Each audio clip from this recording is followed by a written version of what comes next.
근심하지 말고 믿으십시오 라는 제목으로 말씀 증거하도록 하겠습니다. 여러분들은 요즘 어떤 근심거리가 있으십니까?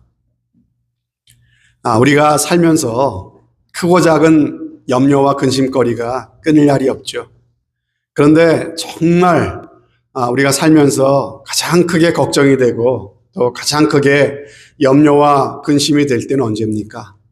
내가 정말 믿고 의지했던 그 근거가 무너져 내릴 때 아닙니까? 사람마다 나를 든든하게 지탱해 주는 것 같은 버팀목이 있습니다. 어떤 사람은 남편이 든든한 백입니다. 또 잘난 자식 그리고 착한 자식이 늘 자랑거리신 분도 계십니다. 늘 그렇게 남편만 바라보고 남편만 의지하고 살았는데 또 자식만 믿고 살아왔는데 어느 날 남편이 갑자기 병으로 쓰러지고 또 내 그 귀한 자식이 큰 일을 당하게 될 때도 있습니다. 그러면 어떻게 근심하지 않을 수가 있겠습니까? 또 어떤 분들은요, 차곡차곡 쌓여가는 은퇴 플랜이나 아니면 재산이 삶의 버팀목이신 분도 계실 것입니다. 이미 나와서 밤낮 없이 일하시지만 이것들만 생각하면 마음이 든든합니다. 그런데 예상치 않은 사고가 뻥 터지고 또 비즈니스의 경기가 꺾이고 그러니까 은퇴 플랜도 깨져버리고 갖고 있던 재산도 처분해야 될 때가 있습니다. 이런 상황이 닥치면은요, 어떻게 걱정하지 않을 수가 있겠습니까? 오늘 본문에 나오는 이 제자들, 예수님의 제자들을 한번 생각해 보십시오. 그들이 참으로 마음 든든하게 생각했던 그 제자들의 버팀목은 누굽니까? 바로 예수님이었죠. 예수님이 그들과 함께 계시는 한 무엇을 먹을까, 무엇을 입을까 걱정하고 염려할 그 이유가 없었습니다. 왜요? 우리 주님, 그들과 함께 하셨던 그 예수님은 물고기 2마리와 보리떡 5개로 장정만 5,000명을 먹이신 그 능력의 주님 아니십니까? 그리고 어려운 일을 만나면요, 언제든지 그 주님께 말씀만 드리면 해결받을 수가 있었습니다. 누가 이 제자들을 핍박이라도 한다면, 누가 그들을 공격이라도 한다면요, 그래도 두려울 것이 없었습니다. 우리 주님은 죽은 자까지도 살리시고 폭풍우까지도 한마디로 잠잠케 만드시는 능력의 주님 아니셨습니까? 그 주님이 함께 하시니까 얼마나 든든했겠습니까? 그런데 이런 제자들에게 지금 큰일 났습니다. 그 예수님이 지금 떠나가신다고 하는 청천벽력 같은 이야기를 하시는 겁니다. 그리고 이해할 수 없는 말들을 하세요. 너희들 중에 하나가 나를 배반해서 나를 팔 것이다. 그래서 나는 예루살렘에 가서 고난을 당하고 죽게 될 것인데 너희는 나를 다 떠나고 그리고 베드로마저 다 굴기 전에 나를 3번이나 부인하게 될 것이다. 이런 이야기를 하시는 거예요. 그 말씀 하나하나가 너무나 구체적이었습니다. 너무나 아주 임박한 일들이었습니다. 제자들은 이런 예수님의 이야기 앞에서 어쩔 줄 몰라 하고 있습니다. 도대체 이제 어떻게 해야 합니까? 이제부터는 과연 누구를 의지하고 살아야 됩니까? 어떻게 살아야 합니까? 그들의 고민과 근심이 깊어질 수밖에 없었습니다. 그런 상황에서 예수님께서 그 제자들에게 하셨던 말씀이 바로 오늘 저와 여러분이 읽은 이 말씀입니다. 예수님께서 뭐라고 말씀을 시작하시죠? 14장 1절 말씀해 보니까는요, 너희는 마음에 근심하지 말라. 하나님을 믿으니 또 나를 믿으라. 이렇게 말씀하세요. 여러분, 제자들이 지금 근심 걱정에 빠질 수밖에 없는 이유가 뭐라고요?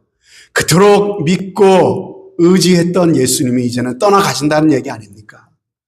그런데 정작 주님은 그들에게 너희는 마음에 근심하지 말라 이렇게 말씀하세요.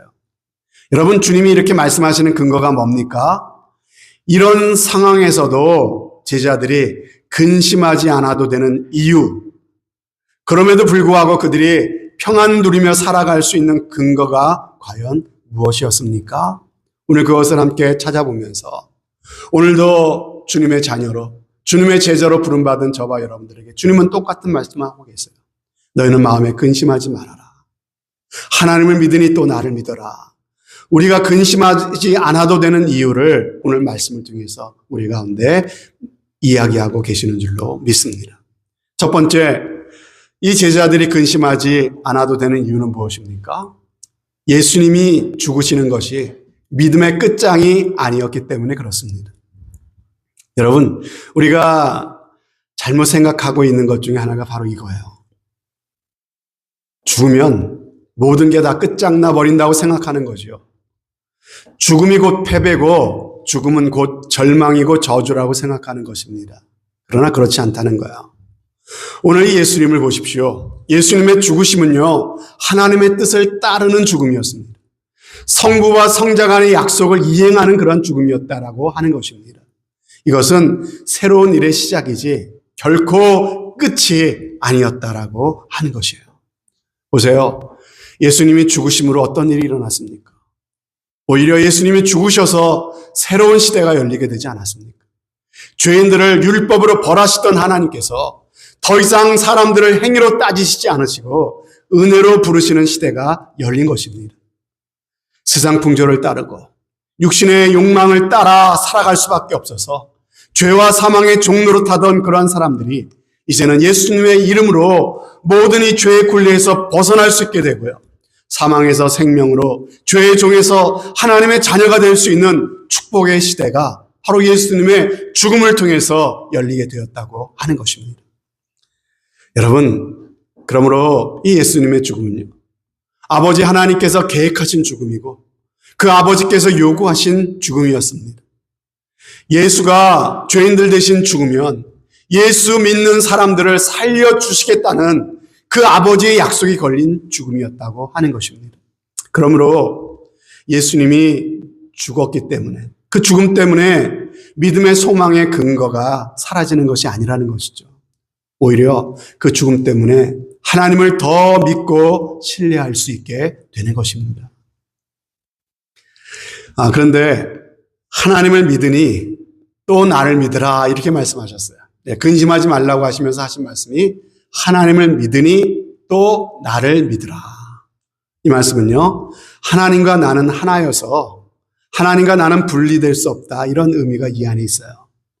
하나님께서 예수님을 향한 그 뜻이 있었는데 그 뜻을 받들어서 십자가를 지시고 죽으셨기 때문에 이제는 하나님을 믿는 것이 예수님을 믿는 것이고 또 예수님을 믿는 것이 하나님을 믿는 것이 되었다라는 의미의 말씀인 것입니다. 그러므로 여러분, 예수님을 믿지 않고도 하나님을 믿는 길이 있을까요? 여러분, 예수님을 믿지 않고 하나님을 믿는 길은요, 없습니다. 왜냐하면요, 하나님은 그 아들을 믿는 사람을 하나님을 믿는 자로 여기시기 때문에 그래요. 여러분, 예수님은 믿지 않으면서 나는 하나님을 믿는다 이렇게 얘기하는 사람이 간혹 있어요. 그런데 그 이야기들은요, 모두 거짓이에요. 그럴 수 없다라고 하는 것입니다. 여러분 주변에도 그런 분 안 계십니까? 저도 몇 사람 예수님은 믿지 않으면서 하나님을 믿는다고 하는 사람들을 저는 알고 있습니다. 그런데 그런 사람들은요, 예수님을 믿어야만 하나님을 바로 믿는 것이라고 얘기하면요, 그 얘기를 그렇게 싫어합니다. 여러분, 십자가를 믿지 않고도 선하게 바르게 살 수 있는 길이 얼마나 많이 있는데 왜 십자가만 너희는 주장하냐, 이렇게 이야기를 합니다. 2000년 전에 죽은 예수가 어떻게 오늘 내 죄를 다 사해줄 수가 있단 말이냐, 말이 되는 얘기를 해라, 이렇게 얘기합니다. 꼭 예수님을 믿어야만 되는 게 아니라 선하게 살면 그런 사람들에게 모두 구원을 주시는, 모든 사람들이 믿을 수 있는, 거부감 없이 믿을 수 있는 그런 하나님을 나는 믿겠다고 이야기를 합니다. 그러나 여러분, 예수님을 믿지 않고서는요, 하나님을 믿을 수 있는 길은 없습니다. 왜냐하면 하나님이 보내신 구주는요, 오직 예수님 한 분뿐이시고 예수님만이 하나님께로 가는 유일한 길이기 때문에 그렇습니다. 그래서 요한복음에 예수님 분명히 말씀하셨죠. 내가 곧 길이요 진리요 생명이니 나로 말미암지 않고는 아버지께로 올 자가 없느니라 분명히 말씀하셨어요. 또 사도 바울을 통해 사도행전에 이렇게 말씀하셨어요. 바울이 아니라, 이 사도 베드로를 통해서 말씀하셨죠. 다른 이로서는 구원을 얻을 수 없나니 천하 인간의 구원을 얻을 만한 다른 이름을 우리에게 주신 일이 없다고 분명히 말씀하고 있습니다. 하나님은 그 아들의 이름을 믿고 나오는 사람만을 아들이 십자가에서 내어놓으신 그 생명의 값으로 구원하시기로 하나님이 약속하셨기 때문에 아들을 믿는 사람들에게만 구원이 있습니다. 그래서 요한일서에도 보면은요, 아들이 있는 자에게는 생명이 있지만 하나님의 아들이 없는 자에게는 생명이 없다고 하셨습니다. 여러분, 하나님은요, 우리가 아들을 구주와 주님으로 영접하고 믿으면 내가 어떤 사람이었는지 또 무엇을 하면서 살아왔던지 묻지도 따지지도 않으신답니다. 다만 네가 십자가에 달려 죽으시고 부활하신 예수를 너의 구주와 주님으로 믿기만 하면 그것을 하나님께서는요, 의로 여기시겠다고 말씀하셨어요. 그것이 아버지와 아들의 약속이었습니다. 그래서 아들을 믿는 것이 아버지를 믿는 것이 되는 것입니다. 그래서 주님은요, 하나님을 믿으니 또 나를 믿으라고 말씀하고 계신 것이죠. 사랑하는 주님, 정말 저와 여러분들을 위해서 십자가를 지신 그 사랑하는 주님을 여러분들 기억해 보십시오. 우리의 삶에 이것이 어떻게 적용이 됩니까? 우리가 살면서 당하는 모든 문제의 최고 정점은 바로 죽음입니다. 죽음. 여러분, 우리는 문제를 만나면서 고통을 당하면서 또 병이 들고 병을 앓으면서 우리는 이 문제가 해결돼야 하나님이 나를 사랑하신다고 생각할 때가 있고요. 병이 낫고 건강해져야 그래 하나님께 복을 받았다 우리는 생각해요. 그런데 문제와 질병과 고통을 겪다가 우리가 결국 죽어버리면 어떻게 생각합니까? 그것은 실패라고 생각합니다. 하나님께 버림받은 것이다. 불행한 삶이라고 그렇게 우리는 생각합니다. 그러나 오늘 말씀을 통해서 그렇지 않다고 우리 주님께서는 우리에게 말씀하고 계십니다. 믿음의 눈을 열어서 보면은요, 예수님의 죽음이 실패와 저주가 아니었듯이 우리 믿는 사람의 죽음조차도 결코 실패와 저주가 아닐 수 있다는 것을 우리에게 말씀하고 계시는 것입니다. 여러분, 오히려 성도에게는요, 죽음은 절망이 아닙니다. 하나님의 뜻이 이루어지는 길이 될 수 있습니다. 새로운 소망의 시작점이 되는 것이다라고 하는 것입니다. 여러분, 성도에게 죽음은 뭘까요? 성도에게 죽음은요, 오히려 승리라고 말씀하십니다. 여러분, 내가 늙어서 이제는 기력도 없고 속이 상하신 분 계십니까? 여러 가지 환난과 고통을 내 힘을 어떻게 해볼 수 없는 그런 분들 계십니까? 걱정과 근심과 두려움에 사로잡히기보다는요, 여러분, 죽음을 바라보십시오. 까짓것 아무리 몸이 아파도 아무리 힘들어도 죽기밖에 더 하겠어. 이런 담대한 믿음으로 살아갈 수 있는 저와 여러분이 꼭 되었으면 좋겠습니다. 예수님의 죽음조차도 우리에게는 복이 되었듯이 성도의 죽음은 끝이 아니라 복이 된다는 사실을 꼭 믿으시기를 주님의 이름으로 축복합니다. 그리고 두 번째로요, 제자들은 왜 근심합니까? 왜 근심하죠? 성령님을 모르니까 근심하는 거예요. 예수님이 떠나간다니까 이제 다 끝났구나 이렇게 생각하는 겁니다.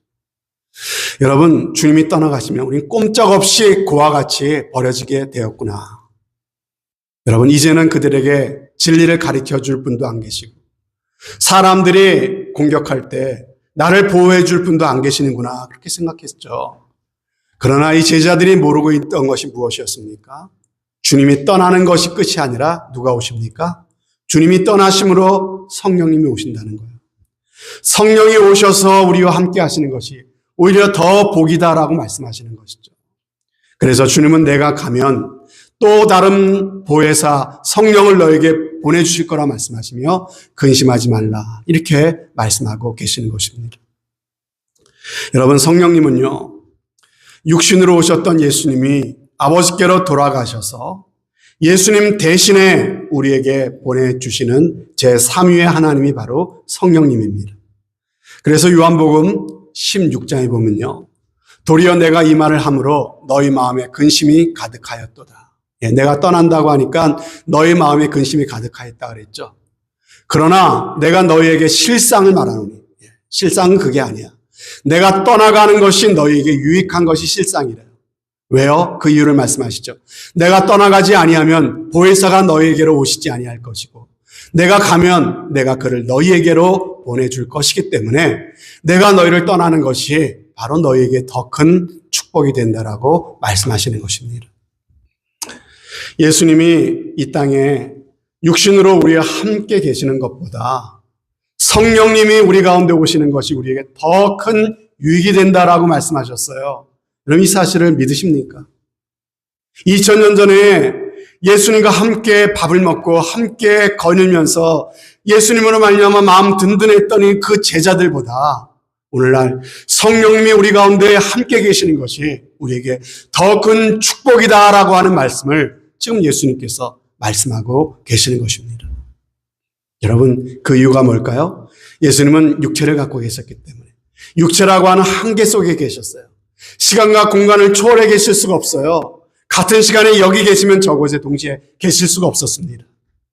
그러나 여러분 성령님은 그런 시간과 공간에 제한이 없어요. 언제 어디서나 누구와도 함께 하실 수 있는 분이 바로 성령님이시다라고 하는 것입니다. 그뿐입니까? 그동안 주님께서 많은 것들을 말씀하셨는데 제자들은 그것을 깨닫지를 못했어요.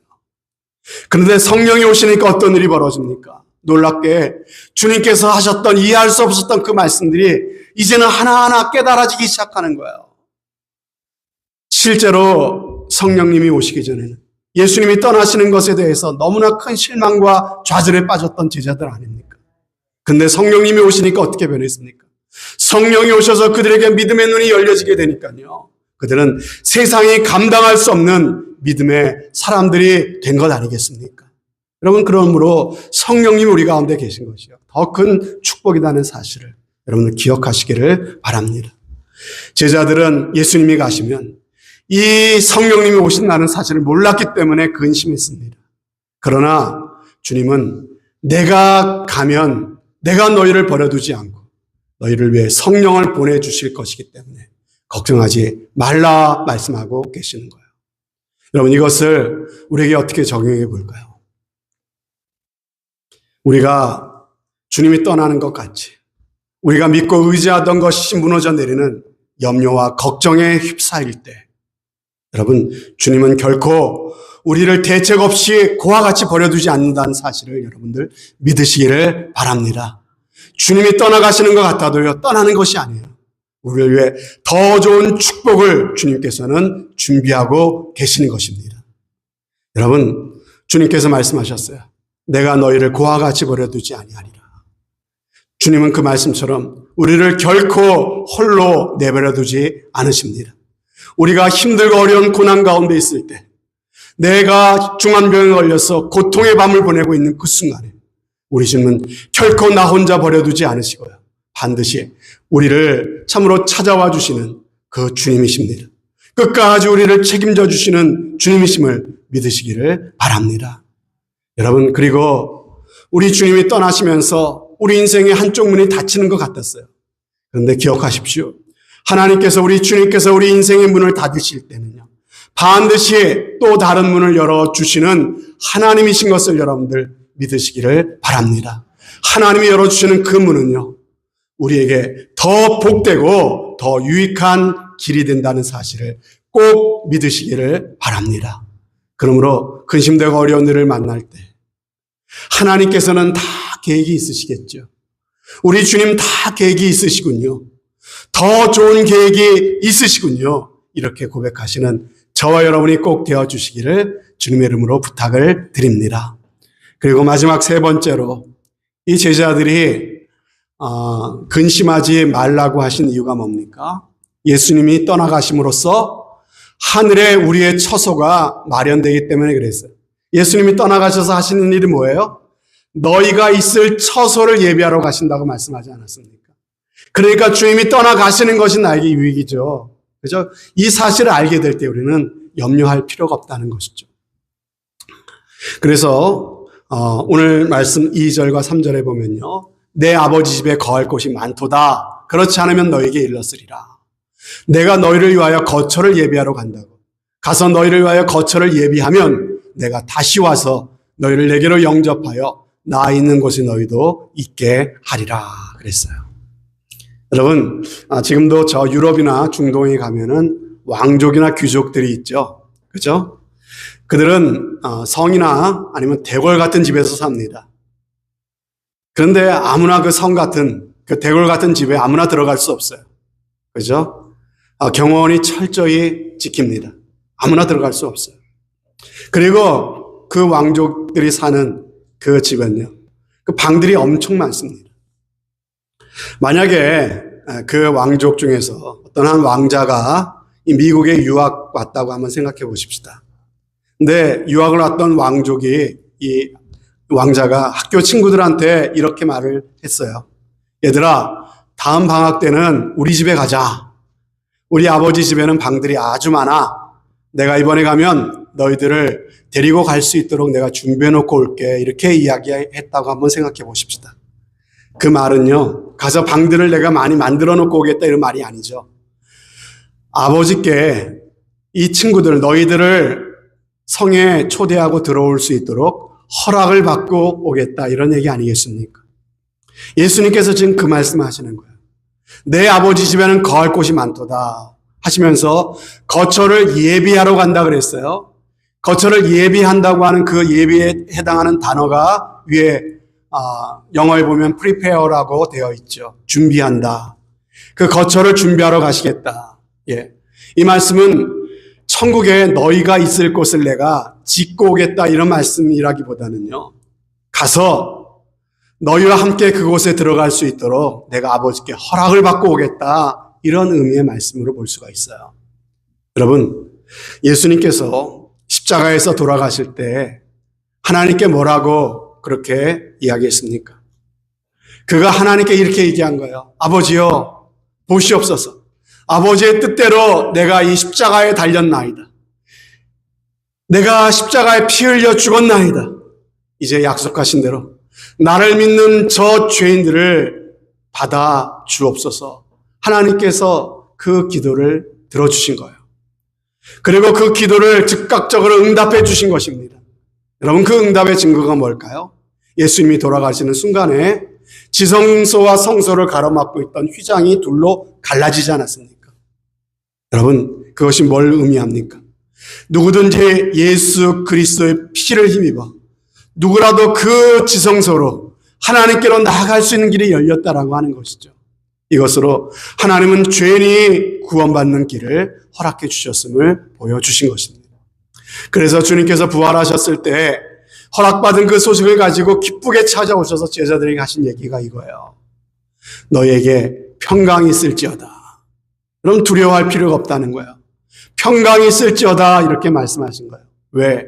너희가 들어갈 그 천국이 준비되어 있기 때문에 걱정 근심하지 말고 평강이 있을지어다. 주님께서 그렇게 선포하신 것입니다.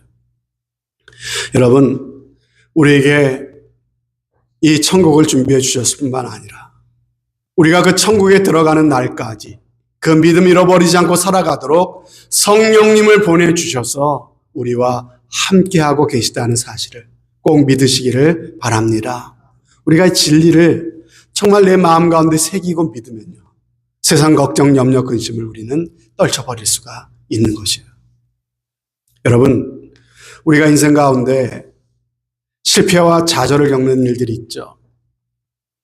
특별히 한 해 나이가 들면서 몸이 노쇠해지는 분들, 또 힘든 질병 가운데 힘든 싸움을 벌이고 계시는 분들, 하루하루 우리를 넘어뜨리려고 하는 우리 인생에 참으로 노력해도 해결되지 않는 여러 가지 문제 가운데 계신 분들, 오늘 우리 주님께서는요, 이런 우리를 위해서 하늘의 처소를 준비해 주신 주님이시라는 사실을 꼭 기억하시기를 바랍니다.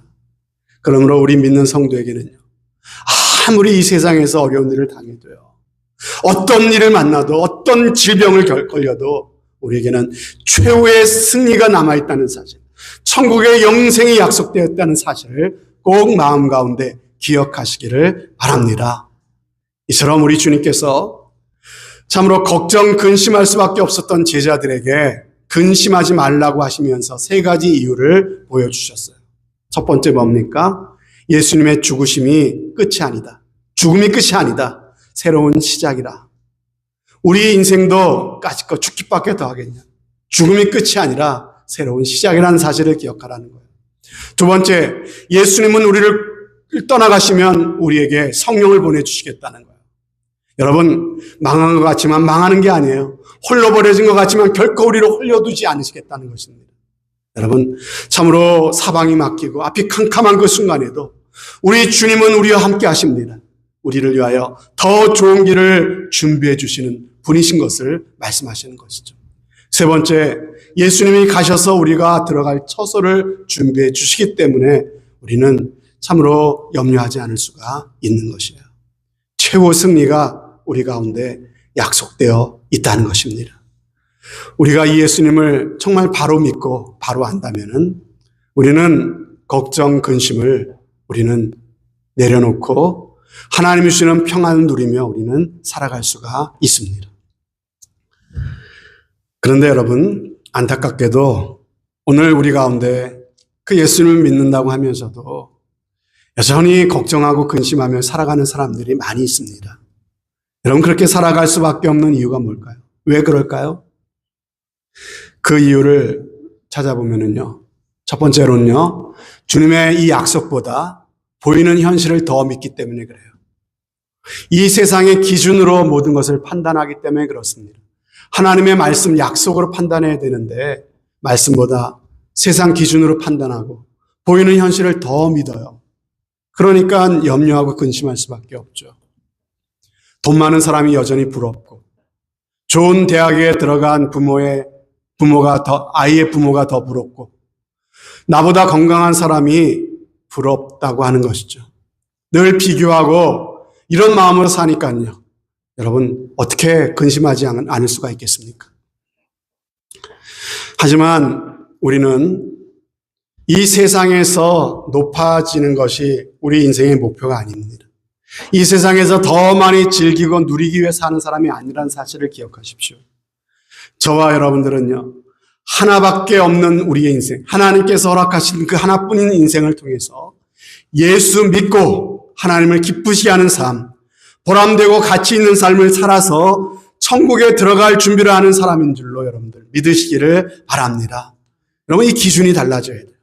세상에서 내가 더 잘 먹고 더 높아지고 더 누리고 하는 것이 인생의 목표가 아니라 잠시 지나가는 세상, 저 천국을 준비하기 위한 삶이라는 사실을 그렇게 초점을 맞추고 우리가 살아갈 수 있다면 세상 걱정, 염려를 극복할 수가 있는 것이죠.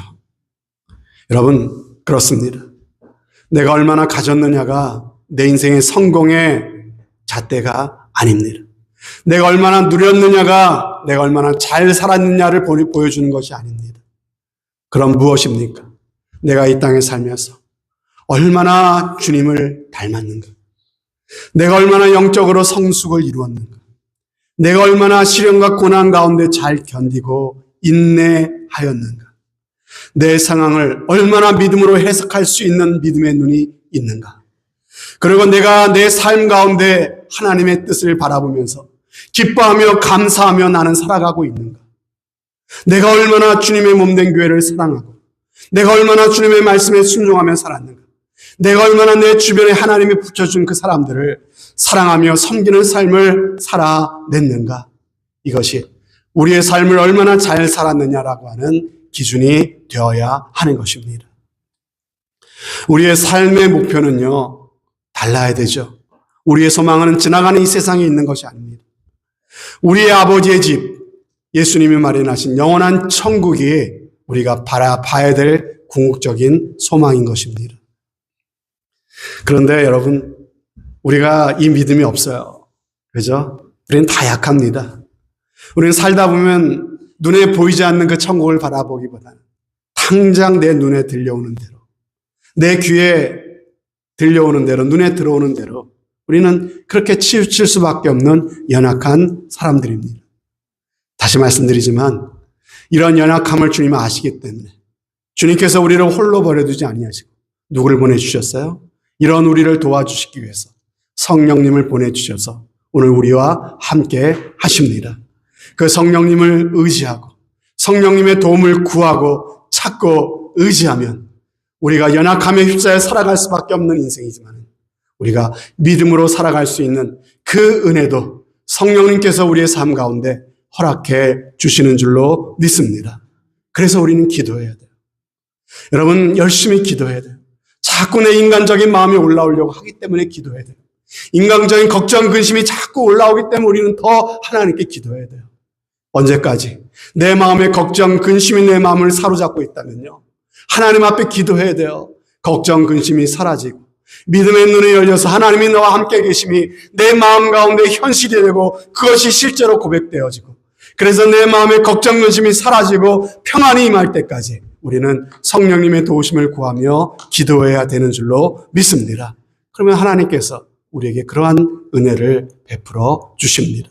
항상 기뻐하라. 쉬지 말고 기도하라. 범사에 감사하라. 어떻게 항상 기뻐할 수 있어요? 어떻게 범사에 감사할 수 있어요? 쉬지 말고 기도하라고 하는 말씀 가운데 그 비밀이 있는 줄로 믿습니다. 기도함으로 우리의 육신이 연약함대로 살아가는 것이 아니라 성령님의 인도하심을 받아 믿음으로 살아서 걱정, 근심을 이겨가는 저와 여러분들이 꼭 되시기를 바랍니다. 그리고 두 번째로 우리가 걱정, 근심하는 이유는요. 성령의 능력을 과소평가하기 때문에 그래요. 말씀드렸죠. 성령의 능력. 여러분, 우리가 성령님이 우리와 함께 계신다는 것을요. 우리가 좀 현실적으로 생각했으면 좋겠어요. 추상적으로가 아니라 단지 이론적으로만 생각하지 마시고요. 성령님이, 하나님이 나와 함께 하신다. 이 사실을 날마다 묵상하고 날마다 고백할 수 있었으면 좋겠습니다. 그래서 이것이 실제가 되어야 된다는 것이죠. 만약에 여러분 다음 주에 우리 예수님께서 우리 교회에 직접 오신다고 하면 어떻게 되겠습니까? 예수님이 직접 우리 교회 가운데 오셔서 이 자리에 서셔서 우리에게 말씀해 주신다. 다음 주에는 그런 일이 실제 있다라고 한다면 여러분 어떤 일이 벌어지겠습니까? 동네 방네 돌아다니면서 여러분들 사람들에게 소문내지 않겠습니까? 다음 주에 예수님이 우리 교회에 오신대 하면서 사람들을 열심히 데려다가 그 말씀을 듣게 하지 않겠습니까? 여러분 예수님이 이 자리에 오셔서 말씀하신다면 그 주간에 결석하실 분이 누가 있겠습니까? 정말 기대하는 마음으로 나와서 그 말씀에 집중하겠죠. 그런데 여러분 생각해 보자고요. 우리가 매주 드리는 예배에 대해서는 우리가 그렇게 생각하지 않을 때가 많지 않습니까? 우리 주님이 우리에게 뭐라고 말씀하셨어요? 두세 사람이 내 이름으로 모인 곳에는 나도 그들 가운데 있느니라. 우리가 주님의 이름으로 모인 이 자리에 주님께서 이 자리에 함께 계시겠다고 주님이 약속하셨어요. 그럼 주님 이 자리에 계십니까? 안 계십니까? 계신 것이죠, 당연히. 주님이 말씀하셨는데 말씀을 어기시는 분이십니까? 말씀 그대로 하시는 분이시잖아요. 그러므로 우리가 주님의 이름으로 모여서 주님을 예배하는 이 자리에 주님이 계신 거예요. 그리고 주님의 성령으로 우리 가운데 함께 하셔서 성령을 통해 하나님의 뜻을 우리 가운데 말씀해 주고 계신 것이에요. 그런데 왜 이것이 우리에게 실제가 되지 않느냐라고 하는 것이죠. 여러분, 성령님도 마찬가지죠. 우리와 함께 계신다고 말씀하셨기 때문에 우리와 실제로 함께 동행하시는 분이십니다. 지금도 나와 함께 하셔서 내 약함을 보시고 탄식하며 하나님께 기도하고 계시고 우리가 그 성령님을 적극적으로 의지하고 참으로 도움을 구하면 성령께서 나 약함을 도우시고 인도해 주시는 그 하나님이 지금도 나와 함께 계심을 여러분들 꼭 기억하시기를 바랍니다. 너희는 마음에 근심하지 말라. 하나님을 믿으니 또 나를 믿으라. 그렇지 않으면 너희에게 일렀으리라. 무슨 말입니까?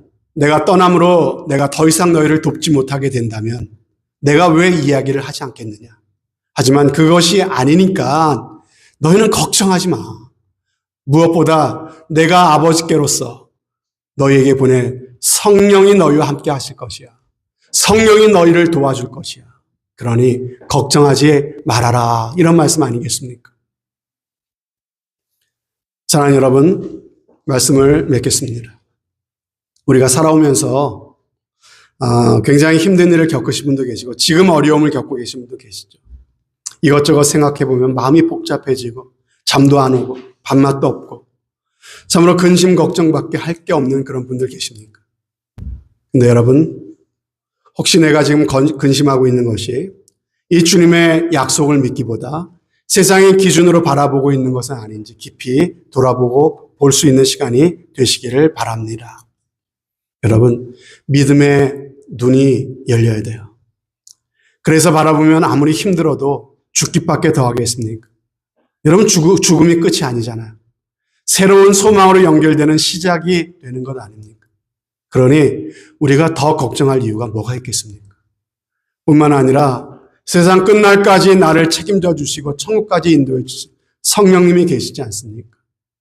세상 바라보면 걱정 근심할 것밖에 없지만 이 주님의 약속 굳게 의지하고 살면 주님께서 우리의 마음 가운데 평안을 주실 줄로 믿습니다. 너희는 마음에 근심하지 말라. 하나님을 믿으니 또 나를 믿으라.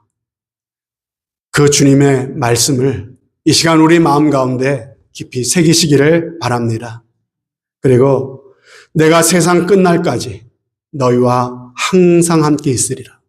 과연 너희를 버리지 않고 너희를 떠나지 아니하리라 말씀하신 주님의 약속을 늘 기억하며 살아가십시다. 그러므로 어떤 상황에 있을지라도 우리는 걱정하고 근심할 이유가 없습니다. 그럼에도 불구하고 걱정, 근심이 올라오거든. 이것은 나를 속이는 인간적인 생각이기 때문에 이것을 믿음으로 물리치시고 기도로 물리치시고 항상 주님이 주시는 평안함으로 여러분들의 마음을 지키시기를 바랍니다. 그래서 믿음의 눈을 열어서 주님의 약속 바라보며 오늘도 감사하고 기뻐하며 찬송하며 힘을 내시는 저와 여러분이 꼭 되어 주시기를 주님의 이름으로 축원드립니다. 아멘.